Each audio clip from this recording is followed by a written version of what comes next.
आज हम लोग 11th क्लास का फर्स्ट चैप्टर पढ़ेंगे which called the living world. What is living? Living means having the life or being alive. Having some essential feature, living things are made up of cell, can carry out cellular activities. What's their characteristics? Growth, reproduction, metabolism, cellular organizations, consequence. What do you understand about growth? Growth हम उसको बोलते हैं जो living organism में जब मास का increase होने लगता है, मास इंक्रीज़ होने लगता है और उसका डेवलपमेंट ग्रोथ होता है.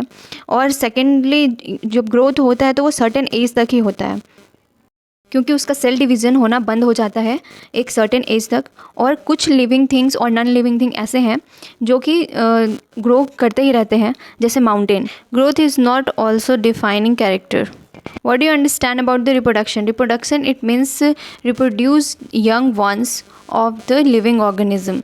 Reproduction is of the two types, sexual and the asexual reproduction. Most of the mammals like a human reproduce the sexually, and but when we consider unicellular like bacteria, amoeba, it's all about asexually reproduce. Metabolism को हम हिंदी में दिनचर्या भी बोल सकते हैं. It comprises all the chemical reaction going inside a living cells और body. Thus it is a typical characteristic of the living beings. Non living things do not show the metabolism. In metabolism, having the chemical reaction which produce the energy, chemical wastage, heat, ATP, etc. Cellular organizations.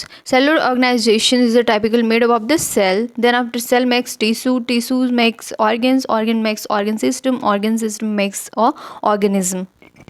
Here is the consequence. It is a property by the virtue of the which an organism reacts to an external stimulus or the changes in the environment. It is a typical property of the living organism. They have ability to sense and change their environment. Biodiversity, the variety of the variability of life live on the earth. 1.7 to 1.8 million species present on the earth. Nomenclature. Nomenclature means the choosing the name for the title, especially in a science or other disciplines. ICBN stand for the International Code of the Botanical Nomenclature. ICZN, International Code of the Zoological Nomenclature. Binomial nomenclature, the naming system using a two-word format. The first term indicates the genus and the second term indicates as a species. It was first given by the Carolus Linnaeus. He was the first known father of the taxonomy. Here is the taxonomic hierarchy: kingdom, phylum, class, order, family, genus, species.